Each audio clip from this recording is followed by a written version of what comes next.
Perfect. There he is. Welcome to the show. I'm Tilo, so I'm super excited to have you on the show, on the SPRTER podcast. Let me just introduce you briefly to our audience, and then we delve right into it. So we have Reid Morgan on here, who is a pitcher drafted in the 2019 Super Draft, and from South Carolina.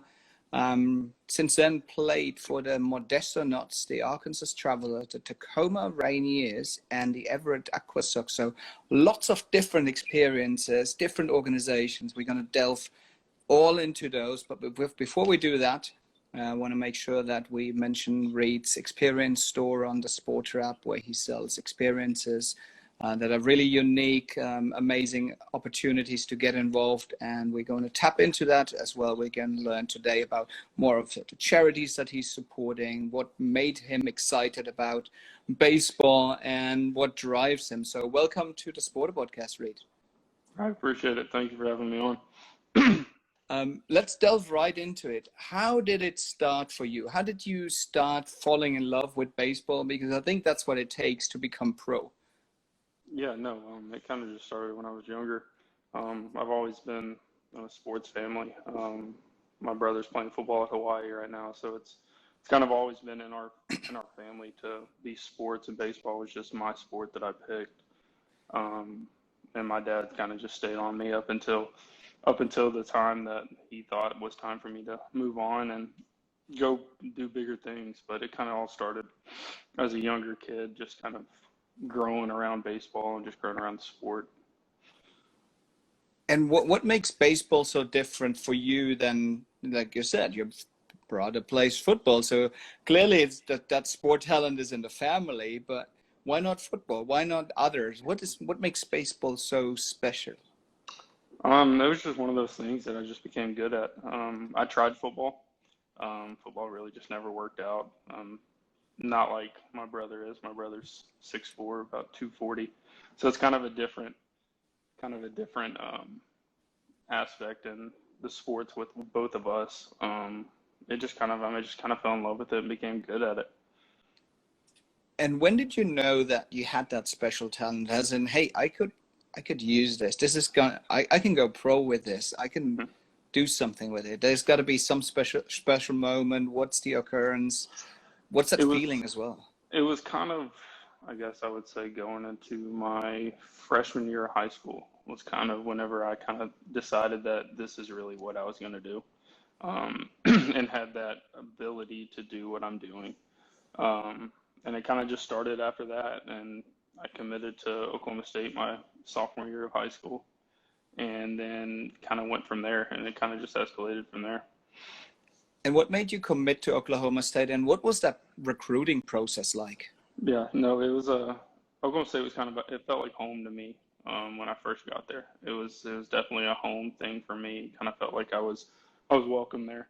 And that recruiting process, I mean, it's stressful, but it's also a fun one. It's a fun one to be a part of, because you meet so many different people and you go to so many different places that you just don't know which one to pick sometimes, but you got to find that one that feels like home. Okay, and they put on a good sale, I guess. I mean, that was before the NIL era, so they really needed to sell the experience, I guess, at that point. Yeah, absolutely. And being in college, obviously it takes a lot of time. What's that time commitment, that balance, and as well as particular someone who realizes, hey, I got a shot at going pro? Like, how do you balance that? Yeah, no, it's definitely difficult to balance. When you're in college, you gotta balance school and also balance baseball at the same time. It's difficult, but it's something that you gotta learn as you go through the process of it all. And I think growing through the colleges that I've been through and kind of figuring all that out on my own, it was one of those things that after all that, I kind of had an idea that I was going to be able to play at the next level past college. Okay. And what was that drafting experience like? That's got to be so stressful. Yeah, when no, you wait and you're like, okay, how's it going? Can you walk us through the draft itself and yeah. that time that done? So it all starts, there's 3 days of the draft. It kind of starts, day one is kind of your top pick guys that go, that are already know that they're going to go those days. Second round's kind of the same. I mean, then third round's, it's also the same as your first, second, and third, but it's just a process that you kind of go through while you're in college. You start to talk to different scouts. You start to talk to different people to kind of get your name out there. Obviously, they know because they've watched you throughout college, but you kind of get your name out there and see what fits best for them. And they'll, at the end of the day, it's their decision on who they pick and where you go. But going through that process, it was a long and stressful one, I would say. For me especially, I thought there was kind of talk in that second day, and then there was third day when there's a lot of things up in the air. You really didn't know what was going on, but my agent kind of made it to where it was kind of easier for me to understand and really take a hold of what goes on in the process. And the 13th round on that third day, Mariners called me and drafted me in that round. So. And what was that experience like? Okay, you get the call, you're like, hell yeah, I'm in. I'd love to play, but after that, do you fly out? How far? What's the time difference when you meet the team, and how is that going? Right. So once you're drafted, they sent me out 3 days after I got drafted. It was kind of a quick turnaround for me. Got drafted, flew out to Arizona, and was in Arizona for about a month or so, and got all my physicals, got everything kind of done from that standpoint, making sure everything checked in, just kind of making sure my body's healthy and whatnot. And then we went out and played that year after we got drafted. Okay, great. So that's a really good lead up to, high school, college. How did it start? I want to take a break here and have something that we call poll booth.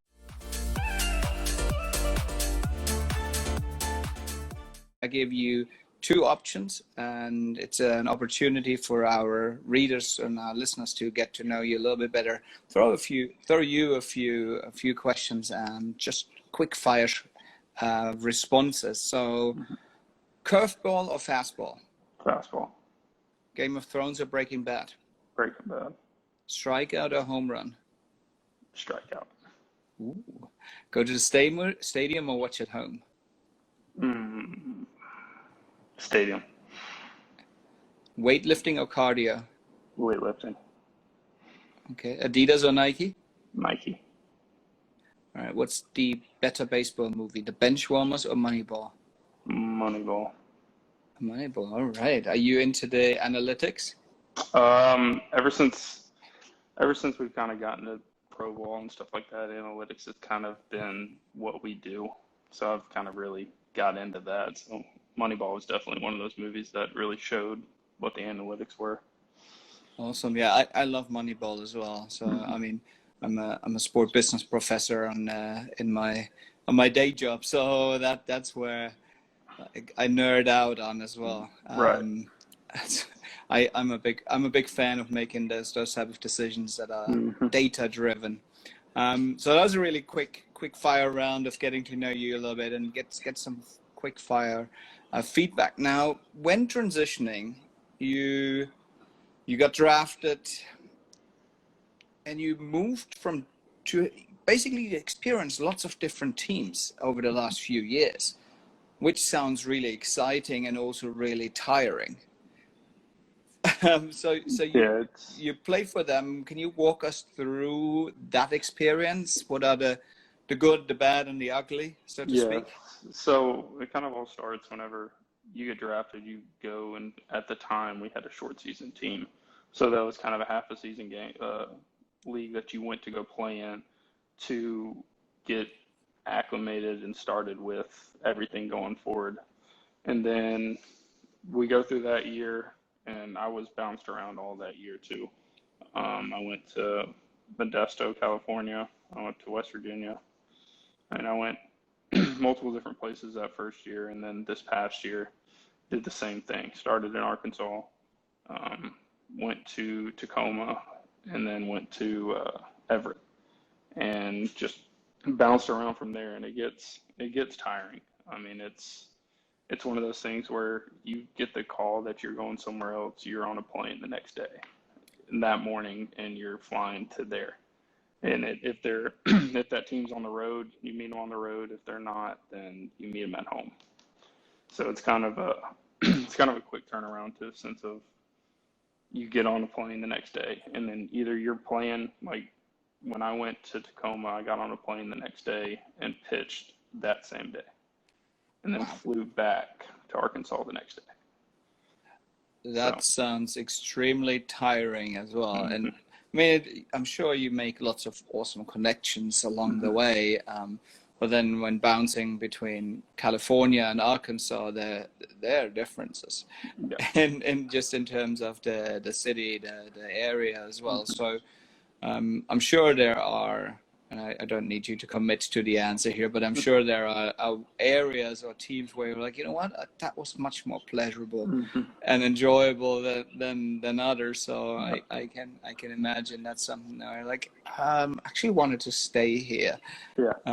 But then I guess those are also opportunities when being joining other teams. How do you keep positive when you have something like, okay, well now, like, I don't want to move, like, bugger off. How do you keep positive? What are some, like, those are some downs, right? Some lows. So like, so kind of how it works is, so with baseball, like with professional baseball, there's different organizations and there's different affiliates for each organization. So there's a AAA, AA, a single A, and a low A team. So there's 4 different teams. And you kind of work your way up, obviously, to get to the top of where you want to be at. And so every move that's being made there's a positive aspect to it, and there's also a negative aspect to it. When you get moved up, that's the positive aspect to it. I mean, even when you can get moved down and it's for a reason, then it's positive. But when you get moved down from where you were, that's kind of the negative spot. And it's kind of hard to kind of take that in because you think that you're getting demoted. I mean, you're technically getting demoted as like a job. You're getting demoted to that lower level. And it takes a toll, but at the end of the day, you just got to remember that you're playing a sport that's all about failure. So you're going to fail no matter what. And when you go through those days of knowing that you're not where you want to be, it's kind of just like you got to take it, ride with it, and just stay positive about it. And is there a specific mental health routine you're doing? Are you doing, are you getting into some meditation, some visualization, those type of things? So visualization is one of those things that I really work on. It's kind of something that I've been doing for the last few years, and it kind of helped me stay with a clear mind and just kind of take everything as is, and kind of just go through this process as it's just something that you're getting to do that you love. And that's kind of how I see it every day, is I'm doing something that I love to do and I can't complain about it. And if I'm going to complain, then I don't need to be doing it. So it's kind of one of those things that just stay in a positive mindset with everything. Like I'm dealing with an injury. I'm going through rehab right now with an injury. And so I've had it's a year-long process that I've got to stay and can't play for a year. So I'm dealing with that right now, but it's one of those things that you should just gotta take it day by day, and that's part of it. I mean, like I said, it's a game of failure. Yeah, that sounds stressful, and injuries, obviously, that's the worst. I mean, maybe not the worst, but it's one of the worst things that really happen to an athlete. It takes you out, and you want to be on the field, but you got to rehab. You feel good, but you shouldn't playing yet. So that's certainly I'm sorry that those times suck. But that type of visualization, as in, okay, reminding yourself of why you're doing it and staying positive, I can imagine being quite helpful. Now we have a segment where we ask our listeners and our followers to ask you questions. We call it Pro Advice. And our first submission to Pro Advice is in line with what you said earlier. So our first submission reads, I'm a pitcher in high school, but I'm struggling with my arm. I'm not injured, but my arm kills me after every game. How do I recover quicker? Kind of things that you can do is obviously I ice a lot. I used to not, but now I do. Use ice, use anything that you can possibly do, band wise, workout wise, just any workout movement that you can do after you get done throwing will always help. And it's kind of just strengthening everything that you can. I mean, as a high schooler, your body's still developing and still growing, so you need to strengthen the muscles around your arm that you're using to allow those to not be as sore as normal. And I think that makes sense. One seems more preventative, right? That's like proactive, as in strengthening. One is more reactive in terms of the icing as well. Right. That combinations. Hopefully they follow that advice. That's really helpful. Thank you. Now, when looking at over the last 2 years, we talked about you moving around a lot, but then also the last 2 years have been anything but normal in terms of COVID protocols. Can you talk us through the changes that happened over the last years and how they impact whether it's the team fans, and the players, obviously? Yeah, so kind of through our protocol that we had, it was one of those that when we came into spring training in 2020, we didn't know really what's going on, and then all of a sudden everything got shut down. So it was kind of everything shut down, no season, so we all go back home. And we come back in that next year, and everything that they have in place for us is obviously wearing your mask everywhere. There's different groups that came in, and so it was more of a set structured plan that you had rather than come in, stay as long as you want, do what you need to get done. But then it was kind of time slots. You had this time to this time to come in and get your stuff done, and then you had to leave. And we had to be tested twice a week at the very beginning. And then as people got vaccinated, stuff like this, it kind of went away for the guys that didn't get vaccinated. Okay, so I hear a lot more regulation, a lot more regulated as well. So you couldn't just be like, hey, I need a little bit of extra work on my arm for the physio or any of those. Yeah, we did. It was kind of, if whatever you needed to get done had to be in those time slots that you were set out to be in, because they didn't want a big group coming into the field every day and trying to stop the spread of what was going on with us. So that makes, we could have a season. That makes a lot of sense, and we've heard from other players as well how it's gotten really regulated, and it's a big drain on people in terms of how they need to interact. Now, in terms of fan interaction, what's the shift over the last year or since COVID? Have you seen any shifts because of that? At the beginning, yes. It was kind of at the stadiums and stuff, you really weren't allowed to go and talk to very many of the fans. You weren't allowed to go over there and sign autographs. You weren't allowed to do any of that at the beginning. And then as the season went on, as things kind of started to open back up and things kind of started to get a little better, that fan interaction kind of got back to the normal, as I would say, as much as we could have it. Towards the end there, we were being able to sign autographs, kind of do the normal that we would do, as far as being able to interact with them after games and stuff like that. Because at the beginning, they had people standing at the gates and stuff like that, to where we weren't allowed to do any of it. So it was definitely hard and difficult, because I mean that's a fun part of being able to do what we do, is interact with the fans and the kids that come and always want a baseball and stuff, and you're not allowed to do that. You're not allowed to give it to them. So it was kind of definitely difficult and definitely a weird transition. but as the year went on, it got better. Okay, no, that's great to hear. And obviously that's also something where there's some of these virtual experiences can come into play, connecting with athletes, connecting with fans. So any one of our listeners, Reid's got his experience store set up on the SPRTER app, so check that out as well. So he's got some pretty awesome, unique experiences there as well. But I also want to transition into one aspect that you highlight on the app is your charitable work. Mm-hmm. Can you talk me through that a little bit? Yeah, so the foundation that I've gone with is Compassion. It's a nonprofit organization, and this sweatshirt actually that I have on, the company that I represent is it's called Provided, and everything that you buy from their website goes back to the Compassion Foundation, which helps get kids out of poverty.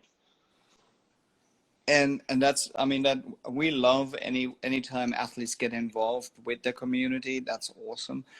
Why this specific organization, and why focusing on kids? Kids have always been had the soft spot in my heart always. Since I was younger. I mean, I've always been good with kids. They're definitely something that I find passion in. And always in this organization that I went with, especially the company that I wear their stuff to give back to those that aren't as fortunate as we are.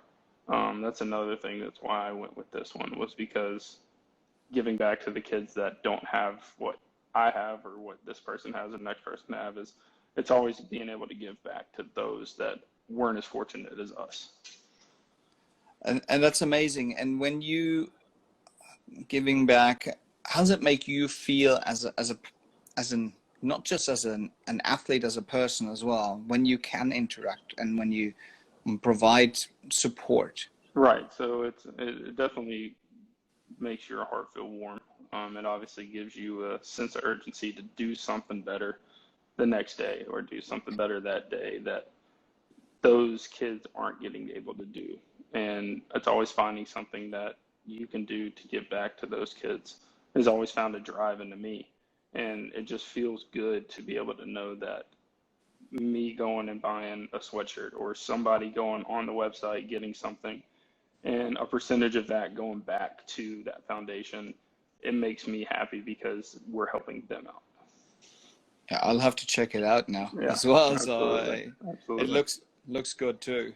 I mean, yeah, the link is in my Instagram bio, so you can just click on it. And yeah, I have a discount code that I'll put down here and whatnot that people could use. But yeah, it's 10% of everything goes back to that foundation. So that's great. And as I said, we love when athletes get involved with their community. I want to transition into one of our segments is what we call Break the Rules.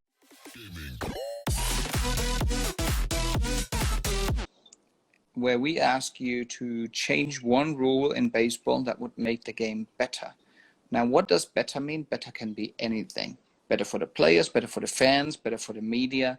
Anything that you can think, what rule change would make baseball better? Ooh. Let's see. If I were to pick one rule to make baseball better, I guess pay us more. Well, that's a good start. Minor league baseball players, that's for sure. No, I can understand that. I mean, more distribution, less at the top, more at the lower level. I would totally agree with that. Yeah, no, but one thing I would do is, I guess move the mounds back just a little bit. But I kind of like how they are. But if that was one rule I could pick, that'd be it. Okay, so moving it back. I always think baseball, you should introduce a second ball, and the pitcher should be allowed to just throw a second ball, and it's just slightly different. Yeah. A different material, just to mix it up, add some strategy. But that's just one of my rule changes that I always want to see something where like, oh, what's he going to do now? Yeah, what those something type of different things. But I do like the moving the mound back as well. It's adding a little bit more Mm-hmm. more stress on the pitcher? Well, not necessarily. It's kind of just giving people a better opportunity and a better chance. I don't think it makes a difference, but people say it does. But that would be one rule that I would change. Okay. Now, we've covered quite a bit in this segment. I really appreciate your insights and sharing your passion for baseball, and also your knowledge. And we want to make sure that our listeners get to have some experiences with you. So everyone head over to the SPRTER app, check out Reid's experience store there. I'm thinking some of those social media takeovers look pretty interesting, and I would love some behind the scenes access. So see what that's happening. So thank you so much for giving us a behind the scenes access to minor league baseball, all of the transitions, and want to finish out with, can you briefly lay out what's your goal for 2021? So my goal for 2021 is obviously to get healthy. That's one of my biggest things right now. It's just getting healthy and staying healthy. And another goal that I have is kind of just transform my body into a better playing aspect, better playing look, to where I'm well enough to where I know that I'm good to go. So, but pretty much just staying healthy and getting healthy. Those are very humble goals for a professional athlete, but I think it seems like that's the foundation. Yeah. Everything else will build on it. So good luck with that. We have our fingers crossed. We'll support from over here. And thanks for joining us on the SPRTER podcast today. Yep, and I appreciate it. We'll follow along. Have an awesome day. Yep, thank you. Thank you. Bye. Bye-bye. Bye-bye.